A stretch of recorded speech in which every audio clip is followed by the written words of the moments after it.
میرا نام لاریب ہے۔ میں بچپن سے ہی بہت زیادہ خوبصورت تھی، مگر میری بدقسمتی یہ تھی کہ میں بڑی بہن تھی اور میرے والد صاحب دنیا میں نہیں تھے۔ میرا کوئی بھائی بھی نہیں تھا، گھر کو میں ہی چلاتی تھی۔ میں نے بی اے کرنے کے بعد ٹیچر کی جاب کر لی تھی۔ جس سکول میں میری جاب لگی تھی وہ ایک پرائیویٹ سکول تھا اور وہاں بچوں کے ساتھ بہت مغز ماری کرنا پڑتی تھی۔ کبھی کسی بچے کو ڈانٹ دیتے تو اس کے والدین اگلے روز سکول آ جاتے اور پرنسپل سے میری شکایت کرتے۔ مجھے بہت باتیں سننا پڑتی تھیں اور اس نوکری سے بھی میرا گھر ٹھیک سے نہیں چل رہا تھا، کیونکہ میری 4 بہنیں اور تھیں، جس میں سے ایک بہن کی منگنی کر دی گئی تھی۔ اب وہ لوگ کہتے تھے کہ ہم نے بارات لے کر آنا ہے، لیکن ابھی تک ہماری تیاری 5% بھی نہیں ہوئی تھی۔ امی کہتی تھی کہ سب کچھ کیسے ہوگا، ہمارے تو گھر کے خرچے ہی نہیں پورے ہوتے۔ میری تنخواہ کے جو بھی پیسے آتے وہ گھر کے خرچ میں چلے جاتے۔ اب بہن کی شادی کے لیے میں پیسے کہاں سے لاتی؟ بہن کہتی تھی کہ میں نے شادی نہیں کرنی، ان لوگوں کو منع کر دیتے ہیں، وہ بھی ہماری مجبوری نہیں سمجھ رہے تو بعد میں بھی جہیز کے نام پر ذلیل کریں گے۔ لیکن امی کہتی تھی کہ سارا زمانہ ایک جیسا نہیں ہے۔ میں ادھر ادھر آن لائن جاب کے لیے اپلائی کرتی رہتی تھی۔ میں اپنی طرف سے پوری کوشش کرتی تھی کہ کہیں سے مجھے کوئی بہتر نوکری مل جائے۔ پھر ایک دن بہن کی سسرال پلو نے کہہ دیا کہ آپ لوگوں نے شادی نہیں کرنی تو منگنی توڑ دو، ہمارے بیٹے کو کیوں بٹھا رکھا ہے؟ اس بات سے میں بہت پریشان تھی اور آفس میں ہی بیٹھی تھی جب مجھے ایک کمپنی کی طرف سے ایک ای میل ملی۔ کچھ دن پہلے میں نے سعودی عرب جدہ ایئرپورٹ پر جاب کے لیے اپلائی کیا تھا اور یہ میل وہیں سے آئی تھی، اور وہ کہہ رہے تھے کہ آپ ہمارے کرائٹیریا پر پورا اترتی ہیں، ہم آپ کے لیے ویزا اور ٹکٹ خود بھیجیں گے، آپ ہماری کمپنی میں آ کر کام کریں۔ سب سے پہلے آپ کو عمرہ کروایا جائے گا اور پھر جدہ ایئرپورٹ پر آپ کو رہنے کی جگہ اور کھانا بھی فراہم کیا جائے گا۔ جب میں نے ان کی تنخواہ دیکھی تو میرے ہوش اڑ گئے۔ وہ پاکستانی 4 لاکھ بنتی تھی۔ اتنے پیسے تو میں نے پچھلے 3 سال میں بھی نہیں کمائے تھے۔ میں بہت خوش ہو گئی۔ یہ ان لوگوں کی طرف سے اپائنٹمنٹ لیٹر تھا، کوئی مذاق نہیں تھا۔ میری تو زندگی بدل جانی تھی۔ انہوں نے نمبر بھی دیا تھا، میں نے نمبر پر کال کر کے سب کچھ پوچھا۔ انہوں نے کہا آپ سی وی بہت مضبوط ہے، ہمیں اس کام کے لیے ایسی لڑکی کی تلاش تھی۔ میں بہت زیادہ خوش تھی، لیکن سعودیہ جانا، گھر والوں کو چھوڑنا کوئی آسان بات نہیں تھی۔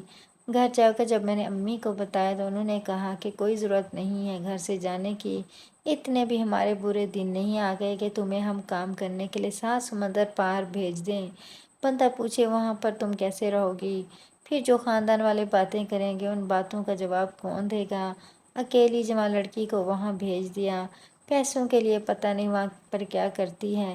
تمہیں نہیں پتہ لوگوں کی زبانیں لمبی ہیں۔ میری امی نے تو صاف انکار کر دیا، مجھے ڈھیر سارے لیکچر بھی سنائے، لیکن جب میں نے آخر میں کہا کہ میری تنخواہ پاکستانی 4 لاکھ ہوگی تب میری امی حیران رہ گئی، کہنے لگی دنیا کا کام ہے بولنا، دفع کرو لوگوں کو، لوگوں کا تو کام ہی یہی ہے دوسروں کی برائیاں کرنا۔ بیٹی لاریب، اتنی اچھی تنخواہ تمہیں پاکستان میں کبھی بھی نہیں ملے گی، تم وہاں پر چلی جاؤ۔ اور پھر انسان اپنا ماحول تو خود بناتا ہے، انسان خود برا نہ ہو تو اس کے ساتھ کوئی کچھ برا نہیں کر سکتا۔ میں حیران تھی کہ کیسے امی نے اپنا بیان بدل لیا تھا، جیسے ٹی وی چینل بدلتے ہیں، لیکن وہ بیچاری بھی کیا کرتی، وہ صرف میری ماں تو نہیں تھی، 4 بہنیں بیٹھی تھیں گھر میں، اور ایک بہن کے لیے اتنا اچھا رشتہ آیا تھا لیکن وہ ہاتھ سے نکل جانا تھا۔ دوسری بہن کی منگنی ٹوٹنے والی تھی۔ مجھے پتا تھا کہ مجھے ہی کچھ نہ کچھ کرنا ہے، ہمیں بچانے کے لیے کوئی نہیں آنے والا تھا، مجھے اکیلے رہنے سے کوئی مسئلہ نہیں تھا اور کام کرنے کی مجھے عادت تھی، لیکن یہ بات اپنی جگہ بہت بڑی تھی کہ لوگ باتیں بنائیں گے۔ امی نے کہا کہ ہم لوگوں کا منہ بند کر لیں گے اور جب اس گھر میں پیسے آنا شروع ہو جائیں گے تو پھر کوئی کچھ نہیں بولے گا۔ میری امی بھی دراصل کافی پڑھی لکھی تھی، لیکن شادی کے بعد ان کو میرے ابا نے نوکری نہیں کرنے دی۔ پھر جب میری امی کو ایک بہت اچھی نوکری مل گئی، وہ جب اپنے گھر میں پیسے لانے لگی تو ابا نے کہا کہ یہ تو ساری فضول کی باتیں ہوتی ہیں کہ عورت باہر نہ نکلے، عورت باہر نکل کر بے شک جاب کرے، کوئی مسئلہ نہیں۔ امی کہتی ہیں کہ جو لوگ یہ کہتے ہیں کہ ہم نے عورتوں کی کمائی نہیں کھانی، عورتوں کو نوکری نہیں کرنے دینی، جب ان کے ہاتھوں میں پیسے آنے شروع ہو جاتے ہیں تو وہ لوگ یہ سب کچھ بھول جاتے ہیں۔ یہ بات بہت تلخ ہے لیکن ہے حقیقت، اس لیے تمہیں پریشان ہونے کی ضرورت نہیں ہے۔ میں نے امی کی بات مان لی، بہنوں سے ملی، مجھے ویزا بھی مل گیا تھا۔ تھوڑے بہت پیسے تھے جو میں نے اپنے پاس رکھے، مجھے کپڑے بھی نہیں لینے پڑے تھے۔ میں نے اپنی تیاری کر لی تھی، سارا سامان پیک کر لیا تھا۔ ان لوگوں کا بھی یہاں پر بھی ایک آفس تھا، وہاں جا کر میں نے مزید ساری معلومات لیں اور 15 دن کے اندر میں سعودی عرب کے لیے روانہ ہو گئی۔ امی نے مجھے اس طرح رخصت کیا جیسے میری رخصتی ہو رہی ہے۔ وہ میرے لیے پریشان بھی بہت تھیں، پر کیا کر سکتی تھیں، قربانی دینے کے لیے میں ہی موجود تھی۔ باقی بہنوں نے تو پڑھنے سے ہی انکار کر دیا تھا، صرف 2 چھوٹی بہنیں ہی پڑھ رہی تھیں جنہوں نے پڑھنے سے انکار کیا تھا۔ ان کو شادی کا بہت شوق تھا، کہتی تھیں کہ بس ہماری شادی کرا دو تاکہ ہم اپنے گھر کی ہو جائیں، اس سے بھی ہمارا کھانا پینا اس گھر کا بوجھ کم ہو جائے گا، ہماری اپنی زندگی ہوگی، ہم اپنے گھر میں عزت سے بیٹھ جائیں گی۔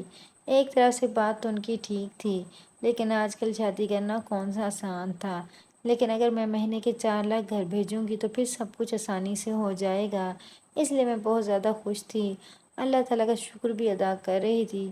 جب ہم لوگ سعودی عرب پہنچے تو اسی کمپنی کی گاڑی ہمیں نظر آئی جس نے ہمیں ریسیو کیا، ہماری بہت عزت کی، ہمیں پھولوں کے ہار پہنائے گئے۔ میرے ساتھ 3 لڑکیاں اور بھی تھیں، ہم چاروں خوش قسمت لڑکیاں تھیں جو یہاں پہنچی تھیں۔ لیکن میں حیران اس بات پر ہوئی تھی کہ جس جگہ میری نوکری لگی تھی ان لڑکیوں نے وہاں پر کام نہیں کرنا تھا، وہ لوگ ان کو کہیں اور لے گئے۔ انہوں نے کہا جدہ ایئرپورٹ کے علاوہ ہماری بہت ساری برانچیں ہیں، اس لیے دوسری برانچوں میں یہ لڑکیاں کام کریں گی۔ جدہ ایئرپورٹ کے ساتھ ہوٹل میں مجھے انہوں نے ایک چھوٹا سا کمرہ بھی دیا جہاں پر ایک الماری لگی تھی اور ایک بیڈ تھا، بیٹھنے کے لیے ٹیبل کرسی موجود تھی، اندر ہی باتھ روم بھی تھا۔ انہوں نے کہا آپ یہاں پر رہیں گی۔ کمرہ کافی چوڑا تھا لیکن میں نے خود ہی تو رہنا تھا، وہاں پر کون سا پورا خاندان بسانا تھا۔ اس کے علاوہ مجھے ناشتہ، دوپہر کا کھانا اور رات کا کھانا ملتا تھا۔ کھانا کھانے میں کوئی تنگی نہیں تھی، بہت ہی مزے کا کھانا تھا اور آپ جتنا چاہے کھا سکتی تھی۔ لیکن میں کھانا کھانے کی زیادہ شوقین نہیں تھی، میں بہت ہی دبلی پتلی تھی، عمر میری 26 سال کی تھی لیکن لگتی میں 21-22 سال کی تھی۔ خوبصورت بھی بہت تھی، اس سے پہلے والی نوکری بھی مجھے میری شکل کی وجہ سے ہی ملی تھی، کیونکہ آج کل چاہے کوئی آفس ہو یا اسکول ہو، کوئی بھی ایسی جگہ ہو، لوگ خوبصورت چہروں کو زیادہ ترجیح دیتے ہیں تاکہ لوگ دیکھیں تو سمجھے کہ یہاں پر تو بڑے بڑے خوبصورت اور پڑھے لکھے لوگ کام کر رہے ہیں۔ عجیب بات ہے کہ ایک خوبصورت انسان شکل سے پڑھا لکھا بھی لگتا ہے، بھلے اسے اردو بھی نہ آتی ہو، اور ایک مناسب شکل و صورت کا انسان، یا پھر یوں کہہ لیں کہ بدصورت انسان، چاہے اس نے PhD کر رکھی ہو لیکن وہ شکل سے ان پڑھ لگتا ہے۔ یہ ہمارے معاشرے کا معیار ہے جو بالکل بھی ٹھیک نہیں ہے، لیکن یہ زندگی اور معاشرے کا حصہ ہے اور ہمیں اسی کے ساتھ چلنا پڑتا ہے۔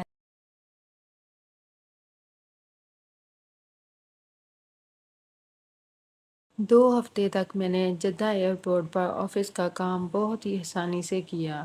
مجھے فائل دی جاتی اور کہا جاتا اس میں بڑے بڑے لوگ جو جدہ ایئرپورٹ سے دوسرے ملک جاتے ہیں ان کے نام لکھے ہیں، بس میں ان کے نام کی ترتیب سے ایک لسٹ بنا دوں۔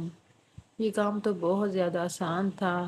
مجھے پہلے مہینے کی تنخواہ بھی مل گئی جس میں سے میں نے کافی سارے پیسے امی کو بھیج دیے۔ امی کو کال کی، وہ بہت زیادہ خوش تھیں۔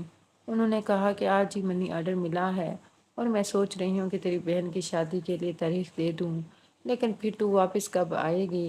میں نے امی کو کہا کہ میں جلدی واپس نہیں آؤں گی، آپ بہن کی شادی کر دو۔ میں نے آپ کو آنے سے پہلے یہ بات نہیں بتائی تھی، لیکن اب میں 1 سال سے پہلے واپس نہیں آ سکتی اور میں اپنی بہن کی شادی میں شریک نہیں ہو سکتی۔ کم سے کم اسے اس کی خوشیاں تو مل جائیں گی نا۔ کوئی پوچھے تو کہہ دیجئے کہ لاریب کو چھٹی نہیں ملی اس لیے وہ نہیں آ سکتی، اس میں کوئی جھوٹ بھی نہیں۔ امی نے کہا بات تو بڑی عجیب ہے لیکن کیا کریں؟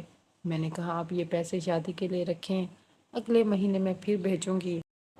آپ لڑکے والوں کو 2 مہینے کی تاریخ دے دیں، 8 لاکھ کے اندر اچھی بھلی شادی ہو سکتی تھی۔ امی نے کہا ٹھیک ہے، تو بالکل ٹھیک کہہ رہی ہے۔ بہن بھی بہت خوش تھی اور ماں بھی، لیکن پھر اچانک سے آفس والوں نے کہا کہ آپ کا تبادلہ دوسری جگہ کر دیا گیا ہے۔ میں نے کہا کیا مجھ سے کوئی غلطی ہو گئی ہے؟ تو انہوں نے کہا کہ نہیں، آپ کام بہت اچھا کرتی ہیں، وہاں پر کام زیادہ ہوتا ہے اس لیے سوچ رہے ہیں کہ آپ کو وہاں بھیج دیں اور آپ کی تنخواہ بھی وہاں جا کر 5 لاکھ پاکستانی ہو جائے گی۔ میں تو خوشی سے نہال ہو گئی۔ میں نے سوچا کہ یہ تو میری ہی قسمت کھل گئی ہے، شاید میری مانگی ہوئی ساری دعائیں آج قبول ہو گئی تھیں۔ میں نے کہا ٹھیک ہے، مجھے کوئی مسئلہ نہیں۔ میں دوسری برانچ میں چلی گئی، لیکن حیرانگی کی بات یہ تھی کہ یہ جگہ آفس جیسی نہیں لگ رہی تھی۔ خیر مجھے ایک کمرہ دکھایا گیا اور یہ بہت ہی زیادہ گندا تھا۔ اس کے بستر سے بدبو آ رہی تھی۔ اس کے علاوہ جو کھڑکیوں کے شیشے تھے ان میں سے کچھ دکھائی نہیں دیتا تھا کیونکہ ان کے اوپر مٹی لگی ہوئی تھی۔ میں حیران تھی کہ یہ جگہ چھوٹی سی تھی اور یہاں صفائی ستھرائی بالکل نہیں تھی، اور آفس والوں نے کہا تھا کہ یہ ایک بڑا آفس ہے، لیکن یہاں پر تو حالات ہی نہیں تھے، یہ کمرہ رہنے کے قابل بھی نہیں تھا۔ سوچا کہ میں مینیجر سے کہتی ہوں کہ مجھے کوئی صاف کمرہ دے دیا جائے، لیکن میرے قدموں تلے زمین نکل گئی۔ جب میں نے دروازے کو کھولنے کی کوشش کی تو وہ کھلا نہیں۔ مجھے احساس ہوا کہ دروازے کو باہر سے لاک کر دیا گیا ہے، شاید یہ کسی نے غلطی سے کر دیا تھا، لیکن میں بہت گھبرا گئی تھی۔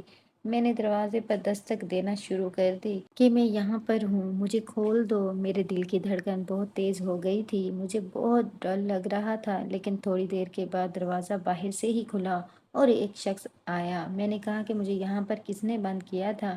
اس نے کہا غلطی سے بند کر دیا ہوگا، اب پریشان نہیں ہوں۔ میں نے کہا مجھے یہاں سے جانا ہے، تو اس نے اچانک سے مجھے 2 قدم پیچھے کیا، ہلکا سا دھکا دے کر دروازے کو بند کر کے لاک کر دیا۔ چابی اس نے اپنی جیب میں رکھ لی۔ میں نے کہا تم نے دروازہ کیوں بند کیا ہے؟ میرا دل پوری طرح دھڑک رہا تھا، مجھے اپنے دل کی دھڑکن کانوں میں سنائی دے رہی تھی، ایسا لگتا کہ میں مر جاؤں گی۔ مجھے سمجھ آ گئی تھی کہ میرے ساتھ کیا ہونے والا ہے۔ اس نے کہا کہ ہم لوگوں نے تمہارے مینیجر کو تمہاری قیمت ادا کی ہے اور میں اب اپنا منہ بند رکھوں۔ اس شخص نے مجھے دھکا دے کر گرا دیا۔ اس کے بعد مجھ سے میری سب سے قیمتی چیز چھین لی گئی۔ میرے ساتھ اتنا برا سلوک کیا کہ میں بتا نہیں سکتی۔ مجھے ابھی بھی یقین نہیں ہو رہا تھا کہ میرے ساتھ یہ سب کچھ ہو گیا تھا۔ اس کا مطلب یہ سب لوگ جھوٹ بول رہے تھے۔ یہاں پر کسی بھی لڑکی کو نوکری کے لیے نہیں بلایا گیا تھا، سب کچھ جھوٹ تھا۔ یہ لوگ فراڈیے تھے۔ اس طرح سے دوسرے ملکوں سے لڑکیوں کو غلط کام کروانے کے لیے بلایا جاتا تھا۔ وہ شخص جاتے جاتے میری ہتھیلی پر پیسے بھی رکھ کر چلا گیا، جو پاکستانی 2 لاکھ روپے بنتے تھے۔ اس نے کہا تمہاری قیمت تو میں نے باہر ادا کر دی تھی، لیکن تم اتنی خوبصورت ہو کہ یہ میں تمہیں خوش ہو کر دے رہا ہوں۔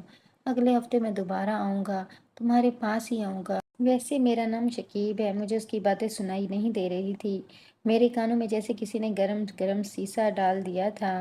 میں اپنی حالت کو سنبھال کر بیٹھی تھی۔ ابھی 2 ہی گھنٹے گزرے تھے کہ ایک اور شخص کمرے میں داخل ہوا، اس نے بھی وہی کیا۔ میری حالت تو ایسی تھی کہ دشمن کی حالت بھی ایسی نہ ہو۔ صبح ہوئی تو مجھے ایک عورت نے جگایا۔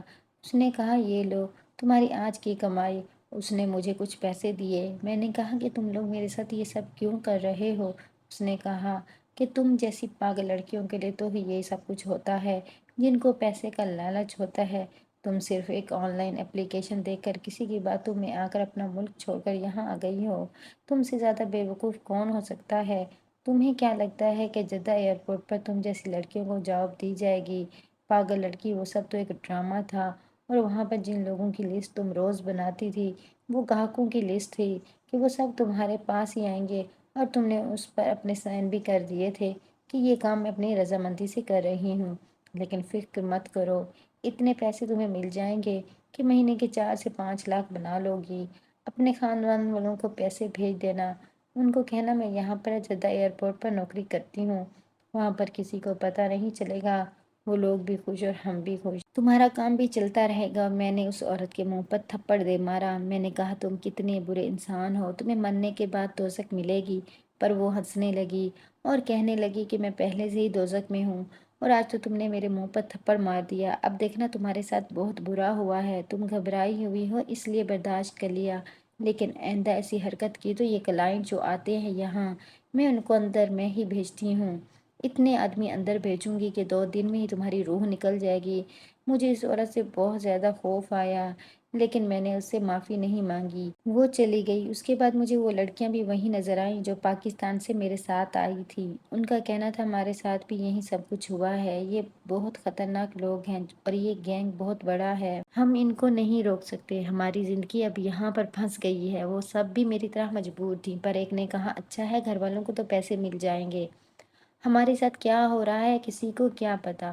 وہاں بھی تو 10,000 والی نوکری کے پیچھے ذلیل ہی ہو رہے تھے۔ 2 ہفتے بعد انہوں نے ہم سے ہمارے گھر والوں کی بات کروائی، لیکن سپیکر آن کر کے، اور ایک خوفناک شکل کا آدمی بھی وہیں پر بیٹھا تھا۔ اس نے کہا کہ تم لوگ اپنے گھر والوں کو کہو گے کہ ہم یہاں پر بہت خوش ہیں تاکہ وہاں پر کوئی ہلچل نہ ہو، لیکن ہم سب نے اپنے گھر والوں سے جھوٹ بولا تھا۔ ہمارے آنسو ہمارے حلق میں اٹک گئے تھے، زبان ساتھ نہیں دے رہی تھی، لیکن پھر بھی جھوٹ بولا اور کہا کہ ہم لوگ یہاں پر آفس میں کام کرتے ہیں، سب کچھ بالکل ٹھیک ہے، بہت اچھے لوگ ہیں، پردے کا انتظام ہے، ہم لوگ بالکل بھی کسی مسئلے میں نہیں ہیں۔ لیکن ایک لڑکی اپنے جذبات پر قابو نہ رکھ سکی اور اچانک سے کہہ دیا کہ میں بہت بڑی مشکل میں ہوں، لیکن ابھی اس کی بات پوری نہیں ہوئی تھی کہ فون کاٹ دیا گیا۔ لیکن اس کے بعد ہماری آنکھوں کے سامنے اس لڑکی کو اتنا مارا گیا کہ وہ بے ہوش ہو گئی۔ ہم بری طرح ڈر گئے۔ پہلے دن جو آدمی میرے کمرے میں آیا تھا وہ ہر دوسرے دن آتا۔ اس نے کہا کہ میں اس کو بہت اچھی لگتی ہوں۔ میں نے اسے کہا کہ تم مجھے یہاں سے نکلوا سکتے ہو، اگر میں تمہیں اتنی اچھی لگتی ہوں تو تم میری مدد کرو۔ اس نے کہا کہ کیا تم یہ کام اپنی مرضی سے نہیں کرتی؟ میں نے کہا کہ نہیں۔ پھر میں نے اپنے بارے میں سب کچھ بتا دیا، میں بہت مجبور ہوں۔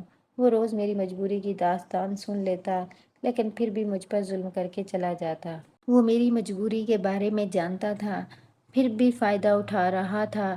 3-4 مہینے اسی طرح گزر گئے۔ گھر والوں کو پیسے مل رہے تھے۔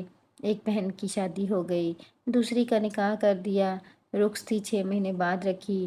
امی کہتی تھی اب تو آئے گی تو دوسری بیٹی کی رخصتی کروں گی تاکہ تو بھی شادی میں شامل ہو جائے۔ میں تو بہت ڈری ہوئی تھی، میں ان کو کچھ بتا نہیں پاتی تھی۔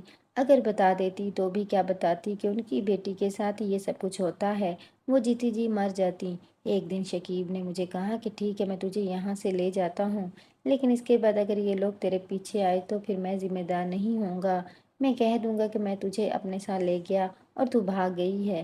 میں حیران رہ گئی کہ بالآخر اس نے میری مدد کرنے کا فیصلہ کر لیا تھا۔ اب میں اس موقع سے فائدہ اٹھانا چاہتی تھی۔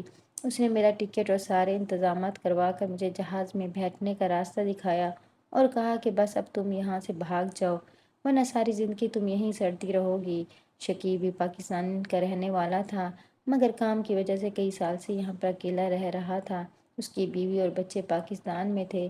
خیر میں نے اس کا بہت شکریہ ادا کیا۔ اس نے کہا کس لیے؟ میں نے کہا تم نے مجھ پر بہت بڑا احسان کیا ہے، وہ لوگ تو مجھے وہاں پر تو اس لیے لے کر گئے تھے اور میں بے وقوف جو پیسوں کے لیے یہاں آ گئی تھی۔ اس نے کہا پگلی تو بڑی خوبصورت ہے، میں پہلے سے شادی شدہ ہوں ورنہ تجھ سے شادی کر لیتا۔ اس نے مجھے ایئرپورٹ کا راستہ دکھایا، خود ان لوگوں کو فون کر کے چلا چلا کر کہنے لگا کہ وہ لڑکی تو بھاگ گئی ہے، مجھے باتھ روم میں جانے کا کہہ کر گئی تھی، پتہ نہیں کہاں چلی گئی ہے۔ میں سوچ رہی تھی کہ ان لوگوں کو تو کوئی فرق نہیں پڑنا تھا، اگر ایک لڑکی بھاگ جائے گی تو انہیں مجھ جیسی بے وقوف اور مجبور لڑکیاں اور مل جانی تھی۔ خیر میں پاکستان واپس آ گئی اور پولیس والوں کو سب کچھ بتا دیا، پر اپنے خاندان والوں کو یہ سب کچھ نہ بتایا۔ جب امی نے کہا کہ اتنی اچھی نوکری چھوڑ کر کیوں آ گئی، اب میں ان کو کیا بتاتی کہ میں وہاں پر کیا کر رہی تھی۔ امی کی باتیں سنتی رہتی کہ 4 لاکھ کی نوکری چھوڑ کر آ گئی ہے، یہ لڑکی پاگل ہے، اب اس گھر کا کیا ہوگا۔ واقعی میرے میں اتنی ہمت نہیں تھی کہ گھر چلا سکوں، لیکن پھر بھی خود کو کس طرح سنبھال کر ایک چھوٹی موٹی نوکری کر لی۔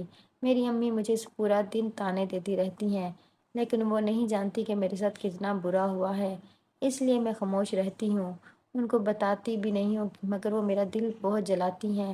لیکن میری قسمت میں شاید یہیں لکھا تھا،